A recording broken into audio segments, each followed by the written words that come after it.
আজি আকাশ আৰু ৰুহিৰ বিয়াৰ দিন আছিল। আকাশে হোমৰ গুৰিত বহি ৰুহিলৈ বাট চাই আছিল। কিছু সময় পাছত পুৰোহিতে কইনাক হোমৰ গুৰিলৈ উলিয়াই আনিবলৈ ক'লে। আকাশে একান্ত মনে সেইফালে চাই ৰ'ল, যিফালৰ পৰা কইনা ওলাই আহিব। অলপ সময়ৰ পাছত ৰুহি সখীসকলৰ সৈতে কইনাৰ বগা পাটৰ সাজত লাজ ভাৱেৰে ওলাই আহি হোমৰ কাষত বহিল।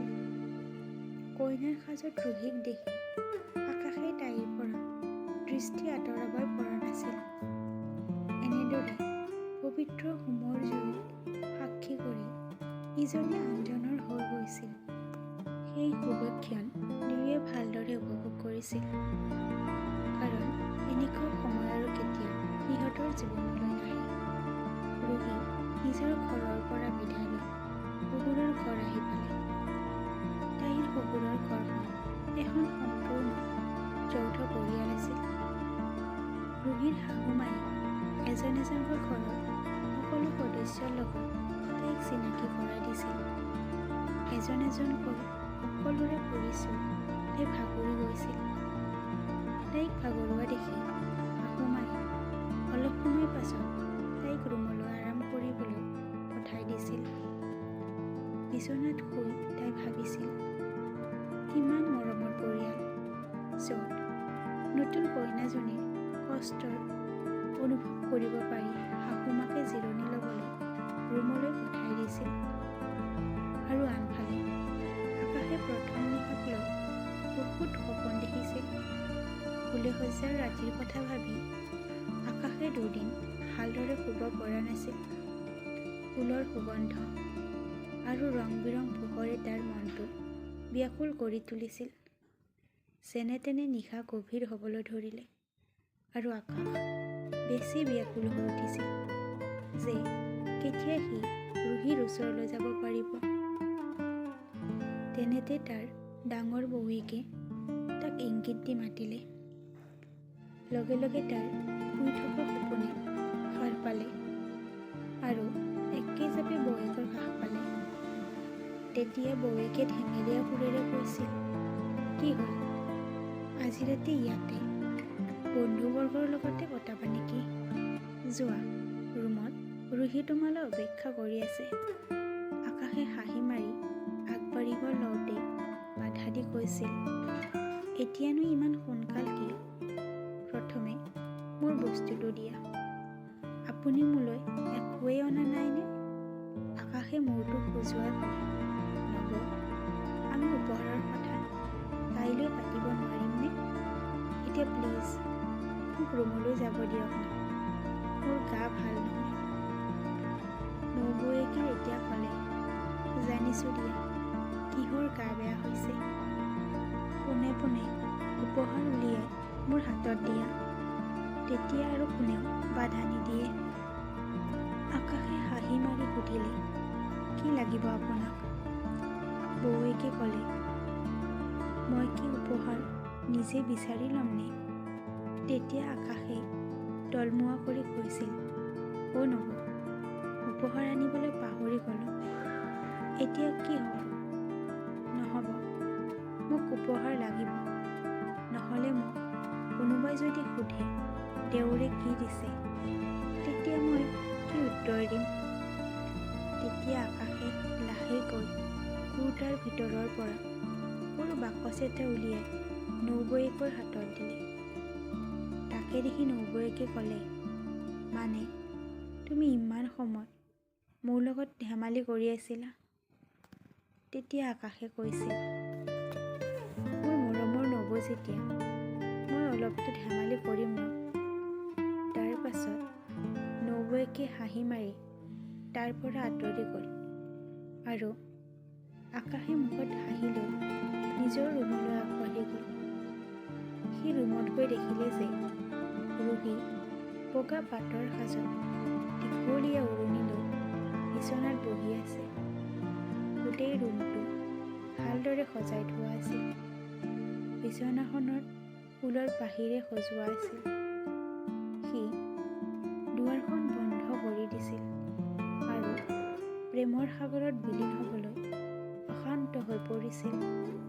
সি আহি কইনা বহা বিচনাখনতে তাইৰ সন্মুখত বহি জাপ মাৰি উঠি থিয় হৈছিল, কিয়নো বিচনাখনত বহাৰ লগে লগে বিচনাখনৰ তলৰ পৰা আচৰিত ধৰণৰ শব্দ আহিছিল।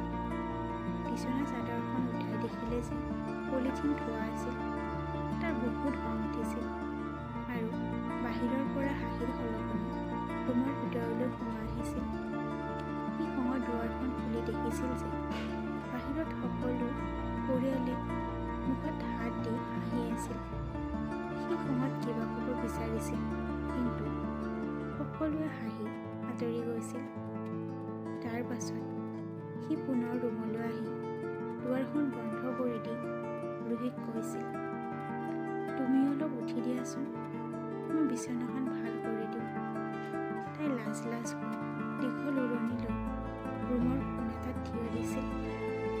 তাৰ পাছত বিচনাৰ তলৰ পৰা সকলো পলিথিন উলিয়াই সি আলমাৰীৰ পৰা নতুন বিচনা চাদৰ এখন আনি বিচনাখন ভাল কৰি কৈছিল, আহা এতিয়া বহাহি। মোৰ ঘৰৰ সদস্যবিলাক বহুত উৎপতীয়া হয়। ৰুহিয়ে একোৱেই নকলে, কেৱল মোৰ ল'ৰাই তাৰ কথাত সহযোগ কৰি গ'ল। এনেদৰে আকৌ এবাৰ আকাশৰ সপোনবোৰ জাগি উঠিছিল আৰু তাইৰ কাষতে বহি গিফ্ট এটা উলিয়াই লৈ কৈছিল, এই উপহাৰটো তোমাৰ সৌন্দৰ্যৰ আগত একো নহয়, কিন্তু আমাৰ প্ৰথম নিশাৰ উপহাৰ হিচাপে লৈ আহিছোঁ। সেই ৰুহিৰ উৰণিখন উঠাবলৈ হাতখন আগবঢ়াই লৈ যোৱা তাই অলপ পিছুৱাই দিছিল। সি ভাবিছিল তাই লাজ কৰিছে বুলি, আৰু এনেকৈয়ে 3বাৰমান চেষ্টা কৰাৰ পাছত সি উৰণিখন উঠাই দিছিল। কিন্তু এয়া কি? কইনাৰ মুখখন দেখি সি জাপ মাৰি বিচনাৰ পৰা উঠিছিল।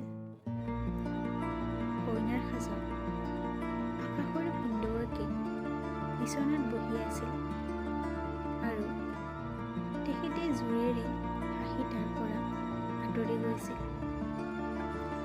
আকৌ এবাৰ আকাশৰ পৰিয়ালৰ হাঁহিৰে তাৰ ৰুমটো ভৰি পৰিছিল। আকাশৰ বহুত খং উঠিছিল, কিন্তু সি একো ক'ব পৰা নাছিল।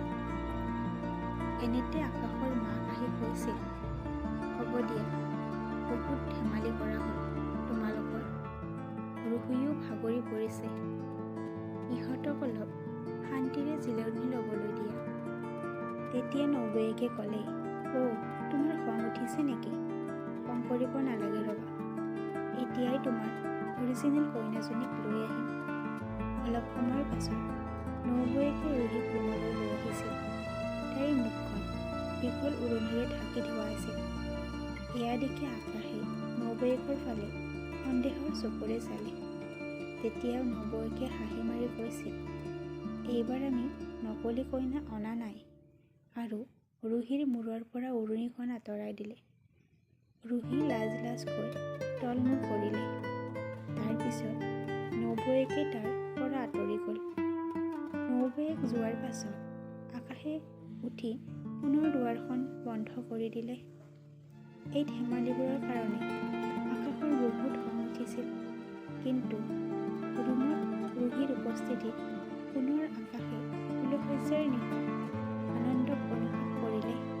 তাৰ পাছত আকাশে ৰুহিৰ হাতত ধৰি তাইক বিচনাত বহুৱাই দিলে আৰু দুয়োৱে বহুত কথা পাতিলে। কথা পাতি থাকোঁতে ইজনে আনজনত বিলীন হৈ পৰিল। দুয়োৱে একো গমকেই নাপালে। ইহঁতৰ কাৰণে সেই নিশা স্মৰণীয় হৈ পৰিল। প্ৰিয় ভিউৱাৰ্ছসকল, মোৰ কাহিনীবিলাক কেনেকুৱা লাগে জনাবলৈ নাপাহৰিব, আৰু অনুগ্ৰহ কৰি মোৰ চেনেলটো ছাবস্ক্ৰাইব কৰি ভিডিঅ'টো যাতে লাইক কৰি দিব। ধন্যবাদ।